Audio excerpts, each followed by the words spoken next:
Bienvenue à toutes et à tous pour notre exploration du jour. Aujourd'hui, on plonge dans un univers de chaleur et de tradition, le sauna.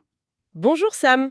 Oui, le sauna c'est fascinant. C'est vrai que ces bains de chaleur, on en trouve un peu partout dans le monde et depuis très longtemps. Des millénaires, oui. Mais le sauna, surtout le sauna finlandais, c'est vraiment plus qu'une simple pièce chaude. Ah ouais? C'est quoi alors? C'est un rituel, presque un pilier de la culture, de la vie sociale en Finlande. D'accord, donc aujourd'hui on va explorer ça, le sauna finlandais, mais aussi peut-être ses cousins comme la banya russe ou le hammam.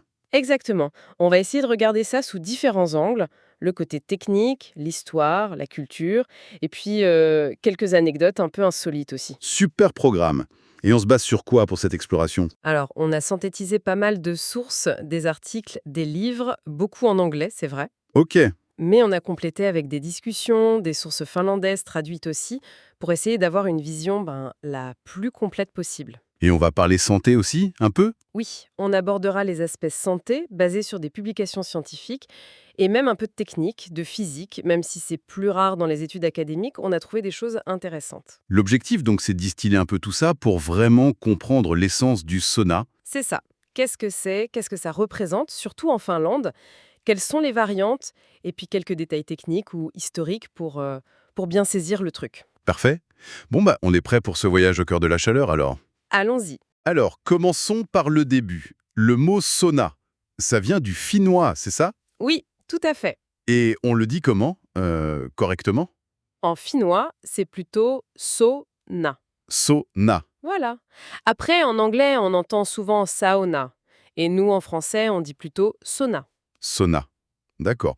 Et ça vient d'où, ce mot? Ça veut dire quelque chose de précis? L'origine est un peu discutée, mais ça pourrait venir d'un ancien mot finnois, savuna, qui serait lié à la fumée ou peut-être à la chaleur, à l'acte de suer. D'accord. Donc, comme tu disais, c'est pas juste une pièce chaude.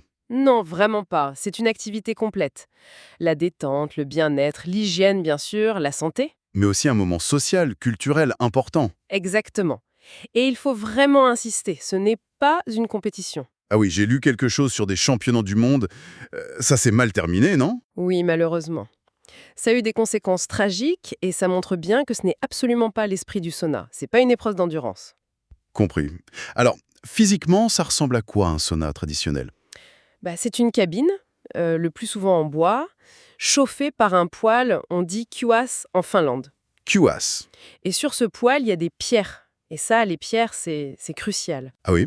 Pourquoi? Parce que sans les pierres, on perd une dimension essentielle, la possibilité de créer de la vapeur en jetant de l'eau dessus. Et cette vapeur, c'est ça le fameux l'œil lu dont on entend parler. Précisément.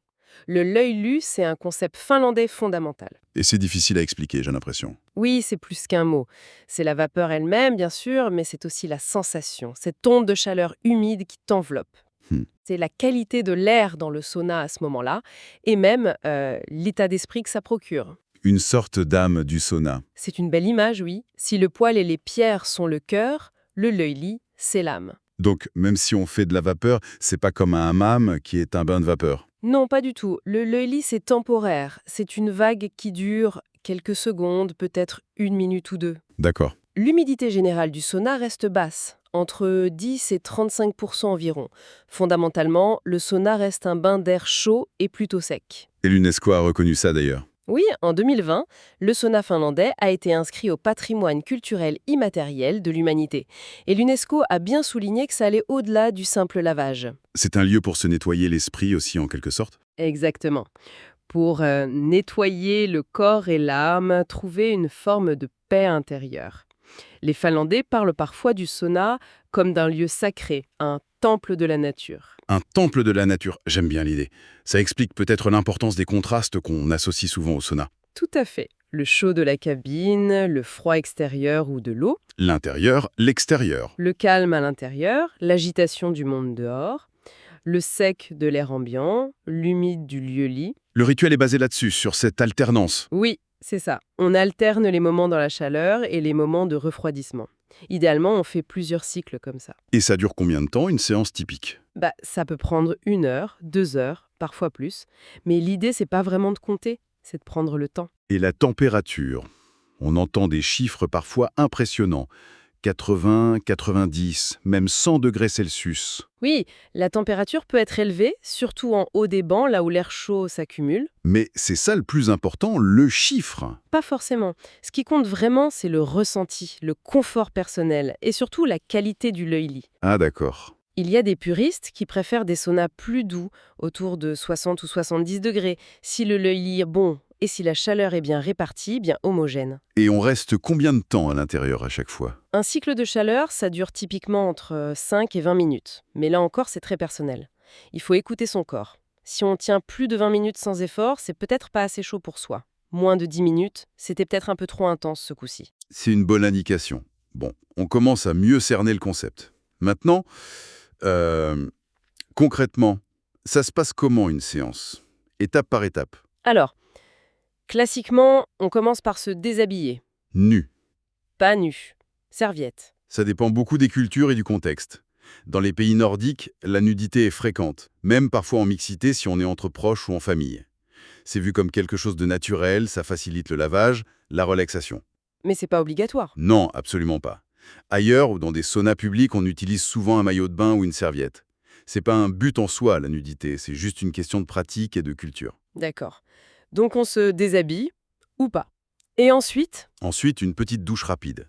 Hygiène de base. et hop, dans la chaleur. Voilà. On entre, on s'installe sur les bancs, plutôt en bas si on débute ou si on veut moins chaud. On peut rester en silence ou discuter tranquillement à voix basse. On laisse la chaleur faire son effet. Oui, on se détend, on commence à transpirer, et puis vient le moment clé, le lit. On prend la louche. On prend la louche, on verse de l'eau sur les pierres bien chaudes. Psst. Et c'est là qu'intervient le fameux bouquet de branches, le lili. Le lili ou vasta, selon les régions en Finlande. Oui, c'est souvent après avoir créé un peu de vapeur qu'on l'utilise. Et ça sert à quoi exactement? C'est juste pour l'odeur? L'odeur de bouleau frais est très agréable, c'est vrai, mais pas seulement. On s'en sert pour se tapoter, se fouetter très doucement la peau. Ah oui? Ça fait pas mal? Non, non, c'est doux. Ça active la circulation sanguine, ça donne une sensation de massage. C'est très vivifiant. Pour beaucoup de Finlandais et de Russes, c'est vraiment une partie intégrante du rituel. D'accord.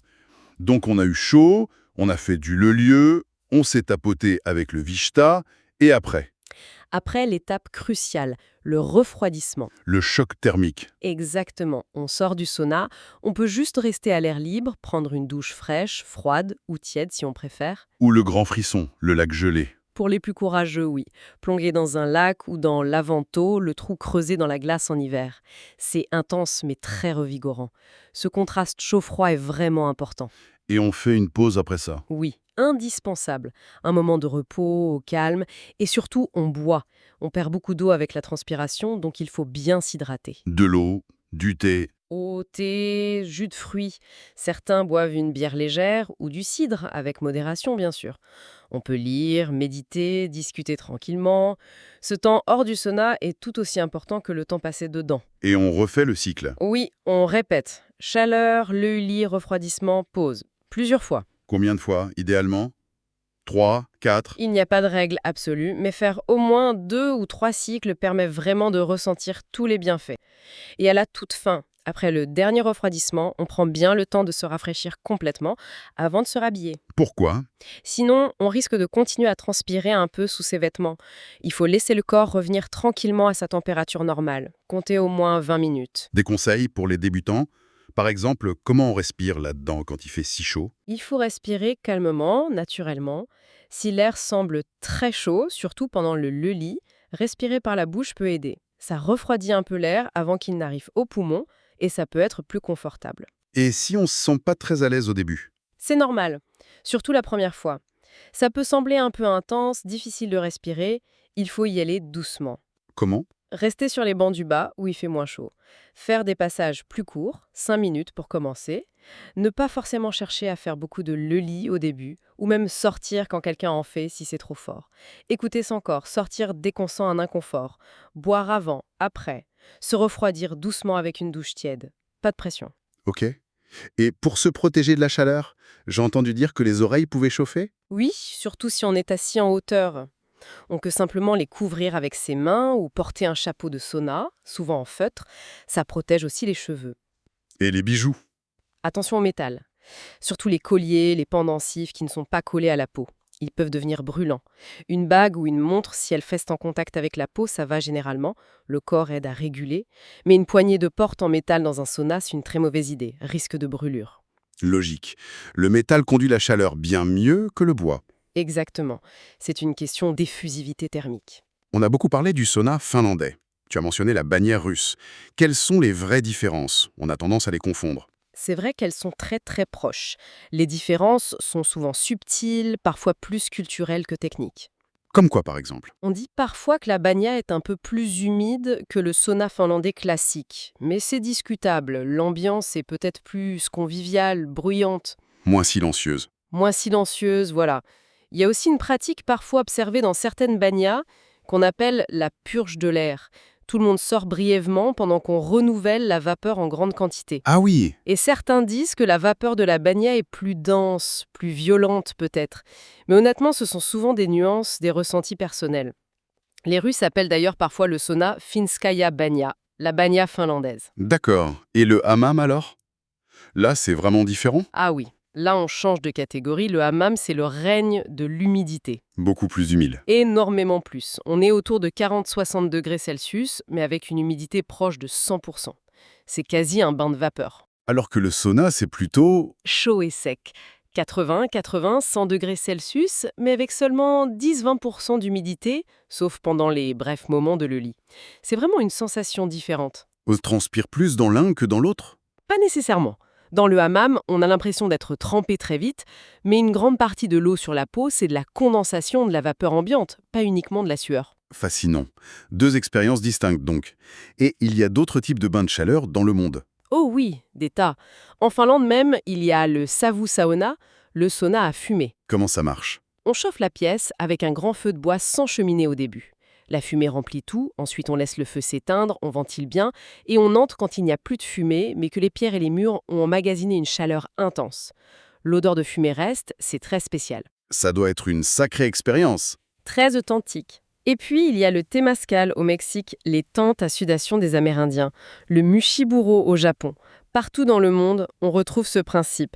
Un espace clos, de la chaleur pour transpirer, se laver, se détendre, parfois avec une dimension spirituelle forte. Le besoin de sudation semble universel. On dirait bien. Par contre, j'ai vu passer des trucs comme sauna vaginal ou sauna facial. Ça n'a rien à voir avec la tradition, on est d'accord. Rien du tout. Ce sont des inventions marketing modernes qui peuvent même être dangereuses, risque de brûlure. Ça n'a aucun rapport avec le vrai sauna ou ses traditions. C'est important de le dire. C'est noté. Passons à un peu de science, si tu veux bien. Qu'est-ce qui se passe exactement dans un sauna? Pourquoi on a si chaud et surtout, qu'est-ce qui rend le lit si intense? Alors, la chaleur nous arrive de deux façons principales. D'abord par convection. L'air chaud ambiant réchauffe notre peau. Comme dans un four en chaleur tournante. Un peu, oui. Et puis, il y a le rayonnement. Le poêle, les pierres chaudes, même les murs du sauna émettent des ondes infrarouges qui nous chauffent directement sans chauffer l'air entre les deux. Comme le soleil. Exactement. Et ce rayonnement est souvent la source de chaleur la plus importante dans un sauna. D'accord. Et le lit dans tout ça, c'est juste l'humidité qui augmente? C'est plus complexe et plus puissant que ça. C'est là que la physique devient vraiment intéressante. Quand on jette de l'eau sur les pierres brûlantes, Oui. elle se transforme instantanément en vapeur d'eau, à environ 100 degrés. Puis cette vapeur, très chaude, entre en contact avec notre peau, qui est nettement plus froide, autour de 35-40 degrés. Et alors? Alors, la vapeur se condense sur la peau. Elle repasse de l'état gazeux à l'état liquide. Et ce changement d'état libère une quantité d'énergie énorme, qu'on appelle la chaleur latente de vaporisation. Ah, c'est ça le truc. C'est ça. C'est cette énergie libérée directement sur notre peau qui provoque cette sensation de chaleur soudaine et très très intense. C'est beaucoup plus efficace pour transférer de la chaleur que l'air sec seul, même très chaud. Donc, c'est pas la température de la vapeur en elle-même, mais l'énergie qu'elle libère en redevenant liquide sur nous. Précisément.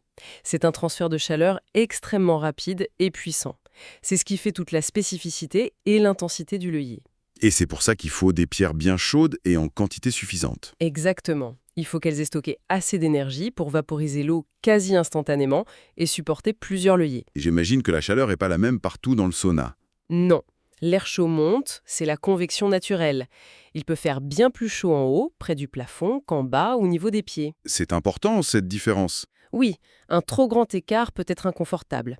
Une bonne conception de sauna, avec une ventilation bien pensée, essaye de limiter cette stratification, de rendre la chaleur plus homogène. Et ça a un lien avec le l'œil-lit? Oui, on recommande souvent de s'asseoir de manière à avoir les pieds au moins au niveau du sommet des pierres du poêle. Comme ça, quand on fait du l'œil-lit, la vague de chaleur et de vapeur enveloppe tout le corps plus uniformément. Astucieux. On entend souvent parler de poêle à bois versus poêle électrique. L'un est mieux que l'autre? C'est un éternel débat, hein. Le poêle à bois, c'est la tradition, l'odeur du bois qui brûle, le son du crépitement, la lumière des flammes. Beaucoup trouvent que la chaleur est plus douce, plus ronde. Et l'électrique? C'est la modernité, la praticité. Ça chauffe plus vite, c'est facile à régler avec un thermostat, pas besoin de gérer le bois, l'allumage, les cendres. Et c'est souvent considéré comme plus propre en termes d'émissions locales. Donc c'est une question de goût? En grande partie, oui. Les deux peuvent donner une excellente expérience de sauna s'ils sont de bonne qualité et bien adaptés à la taille de la cabine. Parlons un peu d'histoire et culture. Tu disais que le sauna était presque sacré en Finlande. Oui, c'est vraiment ancré très profondément. Pendant des siècles, c'était un lieu essentiel du cycle de la vie. Comment ça? On y naissait, on y soignait les malades, on y préparait les morts pour leur dernier voyage. C'était un espace un peu hors du temps, à la frontière entre le profane et le sacré, où l'on pensait aussi que des esprits pouvaient intervenir. Le Kalevala, l'épopée finlandaise en parle aussi? Énormément. Le sauna, il est décrit comme un lieu de guérison magique. Il y a ce vieux proverbe finlandais qui dit quelque chose comme « Si le goudron, l'alcool ou le sauna ne peuvent guérir, alors la maladie est mortelle ». Ça montre bien son importance. Incroyable. Et en Russie, la banya a aussi cette profondeur culturelle? Absolument. L'histoire de la banya est tout aussi longue et riche. Il y avait même des croyances autour du banik. Le banik? C'était l'esprit domestique de la banya qu'il fallait respecter, apaiser avec des offrandes, sinon il pouvait jouer de mauvais tours. La banya aussi était liée au rite de passage, au mariage, aux naissances. Pouchkine l'appelait la seconde mère des Russes. Une place centrale donc. Est-ce qu'il y a un lien entre ces traditions du Nord et les bains qu'on connaît mieux, comme les thermes romains ou les hammams? Il y a des parallèles, bien sûr, dans la fonction d'hygiène, de détente, de lieu social, mais les origines et les pratiques sont quand même assez distinctes. Les thermes romains, c'était... C'était des complexes publics immenses, des centres de vie sociale à très grande échelle. Le hammam, lui, s'inspire des bains romains, mais s'intègre dans la culture islamique, avec un accent fort sur la purification rituelle, la vapeur, et généralement sans mixité ni nudité complète. Et le sauna et la banya? Il semble avoir des racines plus anciennes, plus locales dans ces régions froides, peut-être liées au départ à des besoins de survie, de simple réchauffement et de lavage dans des conditions difficiles, mêlées à des croyances animistes locales. Comment ces pratiques du Nord ont-elles fini par se répandre dans le monde entier? Principalement par les migrations. Les colons finlandais et suédois ont amené le sauna en Amérique du Nord dès le XVIIe siècle. Ah oui, si tôt? Oui. Puis au XXe siècle, il y a eu un coup de projecteur grâce aux athlètes finlandais, comme le coureur Paavo Nurmi, dans les années 30. Leurs succès ont intrigué. Et après la guerre? Après la Seconde Guerre mondiale, la popularité du sauna a vraiment grandi en Occident, associée au bien-être, à la forme physique, à un mode de vie sain. Des présidents américains s'y sont mis. Mais cette diffusion a aussi un peu transformé le sauna. Oui, forcément. Il s'est adapté, parfois simplifié. Et puis, il y a eu des dérives commerciales, des produits qui utilisent le mot sauna, mais qui n'ont plus grand-chose à voir avec l'esprit ou la pratique originelle, comme certains saunas infrarouges ou des cabines très basse température. On trouve aussi des saunas dans des endroits complètement fous, non? J'ai lu des trucs là-dessus. Ah ça oui, c'est assez drôle. Les sources parlent de banyas installés dans d'énormes sous-marins nucléaires russes. Dans un sous-marin? Oui. Ou des systèmes de sauna, une sorte de banya en valise, qui ont été utilisés dans les stations spatiales soviétiques Mir et Salyut. Dans l'espace? Incroyable. Il y en avait même un, ou plutôt des bains turcs et une piscine chauffée, sur le Titanic. Plus près de nous, on en trouve sur des grandes roues, dans des vieilles télécabines, dans d'anciens avions, sur des bateaux, des remorques. L'imagination est sans limite. On dirait bien, dès qu'il s'agit de pouvoir prendre un bon bain de chaleur où que l'on soit. Pour revenir sur Terre, et pour finir avec un aspect pratique, ça coûte cher d'utiliser un sauna régulièrement? Ça dépend vraiment de l'énergie utilisée et du coût de cette énergie dans le pays où on se trouve. Le bois est moins cher que l'électricité en général? Souvent, oui. En termes de coût par séance, ça peut être comparable à un bain chaud ou une douche un peu longue. Et si on prend l'habitude de se laver dans le sauna, avec des seaux d'eau, on économise l'eau chaude de la douche classique. Et en construire un soi-même. Si on est un peu bricoleur, ça peut être un projet assez abordable, quelques milliers d'euros peut-être pour les matériaux. Un modèle neuf, tout fait, c'est évidemment un investissement plus conséquent. Bien. Alors, si on devait résumer toute cette exploration, le sauna, c'est quoi en quelques mots? C'est vraiment bien plus qu'une simple boîte chaude. C'est une expérience. Une expérience culturelle, d'abord, très forte en Finlande, évidemment. C'est un rituel social aussi, et une pratique de bien-être très personnelle, très ancienne.